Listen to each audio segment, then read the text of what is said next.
Welcome back. Still with me in the studio, Tshepo Ditshego, the head of project management at Stanlib. We're talking about empowering the youth financially. Let's start now. Let's presume that the kids are now watching. Yeah. How would you go about unpacking all these things that we've spoken about? We've discussed how we've got here. Yeah. Now let's start discussing how we get to another space, which is a better space for the youth of South Africa. How do we do it? Right. I think, what we first need to do with our kids is really just get them into a mentality of understanding that it's important to respect money. I think one of the things that people say is, if you win money, lottery winners, for example, most of them end up bankrupt. Yeah. Right? Because it's easy come, easy go. Yeah. So I think one of the first things is really just making the youth understand, appreciate and understand and respect money, have a healthy relationship with money, and learn that you actually need to earn whatever it is that you get as a starting point. The next thing is really just... Okay, so wait, hang on. Let me go back on that one. Yeah. So are you saying to parents... Yeah. Because we're trying to unpack it for the kids here, but we need to educate the parents as well. Yes. In a lot of cases. Yes. Are you saying to parents, you should be going back to the old day of pocket money?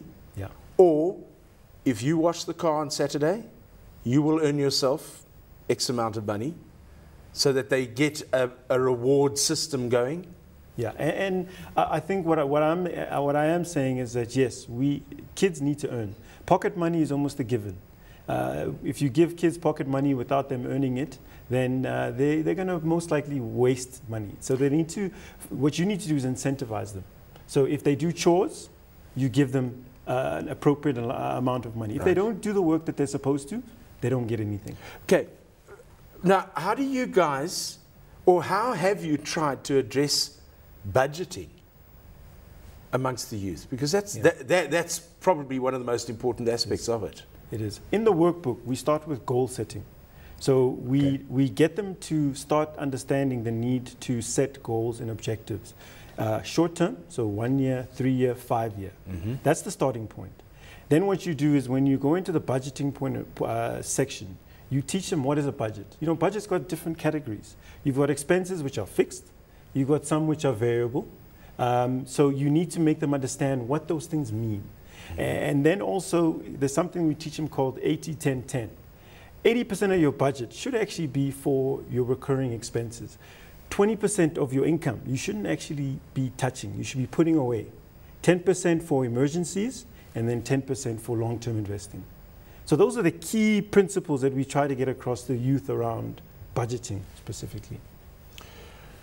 Geez, I tell you, you're talking about youth. I mean, I think they're adults. and there probably are a lot of adults who haven't been, as we were saying earlier, exposed to the financial sector, who probably need this sort of education as well, because they don't understand it. Yeah. You're right, and I think with the population that we spoke about, the sort of the lower LSM. Yes. You probably find that there isn't good foundation from the parents that are actually passing on this knowledge to the kids. So, but unfortunately, we have to start somewhere. So we start with the kids, and what we hope is that the kids will share this with the parents, so that you don't get the kids suffering now. They start saving, and then the mom says, no, I need money for this, and I need money for that. What we're hoping is that the knowledge will go upstream to the parents as well. Jeepers, it's a scary situation where you've got to teach your kids in the hope that they will be able to teach their parents, and it's not happening the other way around. Yeah. You mentioned the lower LSM groups, and another scary aspect here is you mentioned that as a result of the National Credit Act, the mortgage pullback has happened. Yeah. But the growth in unsecured credit to households is increasing, and it's highlighted in this article, especially to the lower LSM groups. Yeah. Unsecured credit to households has been rising in excess of 30% year on year. Yeah. And those are things like Mashonisa. I don't know if you've heard of Mashonisa. These are the informal lenders. So these are guys who, run businesses, in the township, lending money to poor gogos and grandmothers out there. So these are loan sharks? Loan sharks, essentially. What is the term you use? Mashonisa. Mashonisa. Yeah, mashonisa. So if somebody comes up to you and says, hey, Moro Baba, I'm a mashonisa, you go, run. Thanks, cheers, bud, nice to have seen you, I'm out of here. Exactly. Okay, right. Exactly. Those are the guys that charge you ridiculous interest. So you could look at things like 30% interest a month with these guys. A month? A month.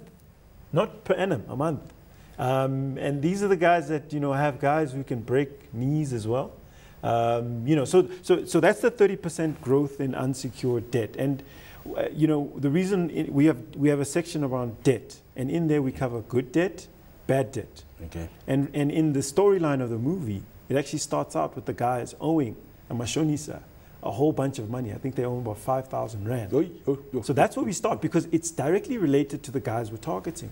So we want to bring that thing to life and make them aware that this is not the route to go. Rather go formal.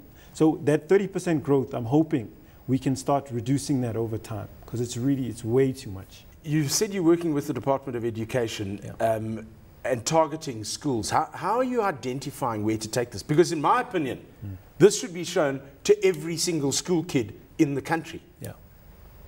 Yeah, and I think the reason why we are limited in terms of the numbers is really just financial. So we've got a relationship with Ster-Kinekor and Prime Stars. And per kid, I think it costs about 120 Rand to get a kid to the cinema. So we've got to transport them. So those are the logistical issues that we have. So you've got to sort out transport. You've got to have somebody there who's supervising and all the rest of it. Give them drinks, popcorn, all those things that we offer.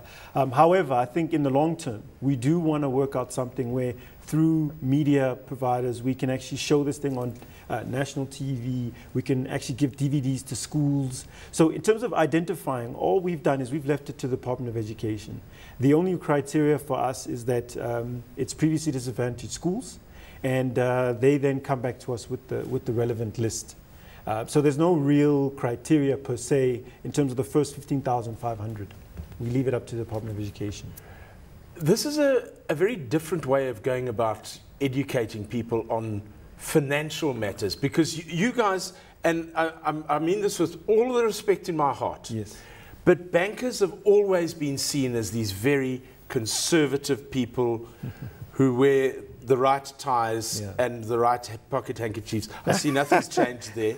But there is that conservatism around banking.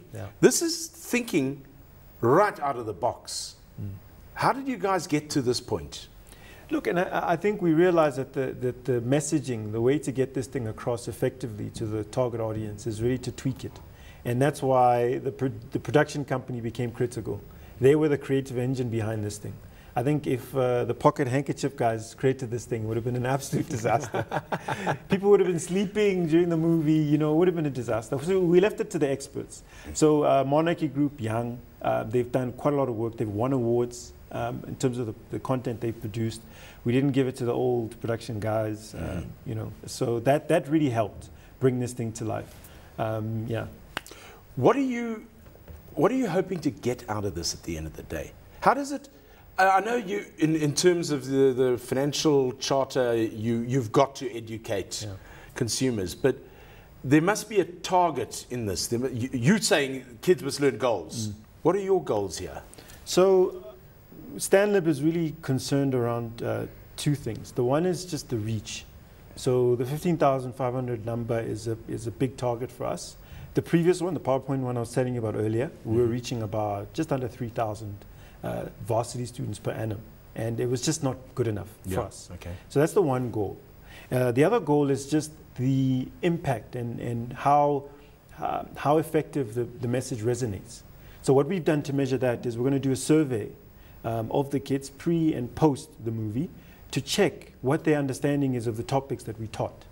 And we're hoping that then becomes a second critical success factor for us around whether we're getting the point across. I think for me, really, Jeremy, I think the main thing is just for us just to get this message across and to start changing behavior in this country towards a China, you know, where we get to a point, if we're at 14% saving now, I want to see us get to 20%, 25%. And we'll get Kevin to track those numbers for us, I think, over the next 5 years. Kevin will track them in any case. I think all he does at night is he goes home and he tracks numbers. He does nothing. He doesn't have a life, Kevin. He does. So his life is Stanlib and numbers. But the central, if there was one central message that you were sending out with this, what would that one central message be? The power of saving and starting early. That for me is it. So kids need to learn how to save, and they need to start as early as possible. And that's it. Their parents haven't done it in a lot of cases. There are no role models around. Are you looking at creating role models out of things like this movie, for example? Yeah, I mean, it's quite a tough one, but we've tried to establish role models within things like entertainment. So when we did the Investment Academy last year, we identified a very successful person who's gone from rock bottom all the way up to the top. And I think that's something we'll continue to do. If we do see people, potential ambassadors, we'll rope them in and get them to help us spread this message. Because the youth, they look up to these guys. Yeah, there is that aspirational thing. And all too often these days, the youth are aspiring to be people who are not necessarily doing the right thing. Correct. Correct. So we need to give them the role models that they need. Correct. I mean, Gareth Cliff, for instance, is one of the ambassadors for this program. Yeah. And it's around using guys like Gareth to help us spread the message, because they also have a listener base. You know, they've got a viewership. They've got people who follow. And they interact on sites that the youth understand, things like Twitter and Facebook and all the rest of it. Things like people like me don't even understand. We must get you on that. We must get you on that. That's another show. That's another show. Listen, thank you very much for your time. That was fascinating.